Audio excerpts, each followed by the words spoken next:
Next question बहुत अच्छा question है आपके सामने। Anil reach a place on Friday. Anil एक जगह पर फ्राइडे के दिन पहुंच गया। He came to know that he was 3 days earlier.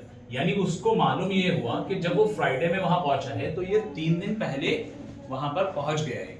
उसको मालूम ये हुआ, गलती से भूल से वो 3 दिन पहले वहां पहुंच चुका है। देन द शेड्यूल डे, जो उसका शेड्यूल डे था, तो इसका सेंस ये क्या है कि यानी इसका 3 दिन पहले अगर फ्राइडे में एक जगह पर पहुंचा है, किसी फंक्शन में, किसी प्रोग्राम में, किसी जगह पर, तो उसको वहां पर 3 दिन पहले पहुंचा है, तो इसका शेड्यूल ये कह रहा है कि उसका सैटरडे, संडे और मंडे, यानी 3 दिन पहले का मतलब कि उसको जाना था मंडे में लेकिन पहुंच गया फ्राइडे में। एक बात तो ये समझ में आती है कि अगर फ्राइडे से हम जाते हैं, बच्चों बात समझ रहे हैं, फ्राइडे से जाते हैं तो उसका शेड्यूल फिर सैटरडे, वन डे, फिर उसके बाद संडे, फिर उसके बाद ये दूसरा दिन, फिर उसके बाद मंडे।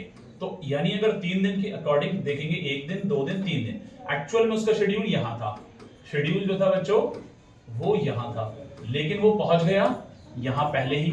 तो अब आपसे कह रहे हैं इफ ही हैड रीच्ड, अगर वो पहुंच चुका होता देयर वहां पर ऑन द फॉलोइंग संडे, यानी फ्राइडे के बाद वाले संडे में, तो जाहिर है कि सैटरडे, फिर उसके बाद संडे, तो यहां अगर पहुंचा होता वो बंदा एक जगह पर, ठीक है, वहां पर रीच्ड हो गया, अगर ऐसा होता तो तब वो कितने दिन लेट या कितने दिन पहले आपको बताना है। he would have been, कितने दिन पहले या कितने दिन लेट पहुंचा है। तो इससे समझ में आता है कि एक दिन पहले, क्योंकि इसका शेड्यूल था मंडे लेकिन पहले पहुंचा था फ्राइडे, उसमें हमें हिंट दिया है कि 3 दिन। अब इत्तेफाक से कह रहे हैं कि अगर ये संडे में वहां पहुंचा होता तो फिर उसका शेड्यूल अर्ली होगा, लेट नहीं होगा, बल्कि अर्ली होगा। लेकिन कितना अर्ली होगा? 1 डे अर्ली होगा। तो 1 डे अर्लियर आपका आंसर होगा ए।